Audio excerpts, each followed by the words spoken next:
to have a dialogue with somebody who is completely competent in the field. I want to deal with several things in the short time that I've got. First of all, I believe that when Dan kept saying radical skeptic, I think he was referring to me. I'm not completely sure about it, but I think that's what he had in mind.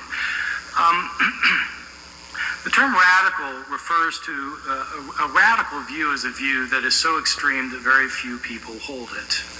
The views I laid out for you are not radical in that sense at all. In fact, they are widely held among scholars in this field. Arguably the most erudite scholar in North America in recent decades is the lately deceased William Peterson, whose book, Collected Essays, came out 2 weeks ago, who argues in essay after essay that it does not make sense for us any longer to talk about the original text. The senior person in the field of New Testament textual criticism in North America is named Eldon Epp. He teaches the text criticism seminar at Harvard University. He also has written essays arguing that it no longer makes sense to talk about the original text.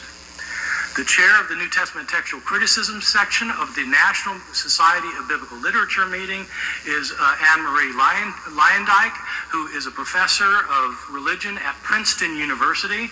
She also does not think that it makes sense to talk about the original text. Her predecessor in that field was Kim Haynes-Eitzen, who is chair of the Department of Religion at Cornell University. She also does not think that we can talk about getting back to the original text.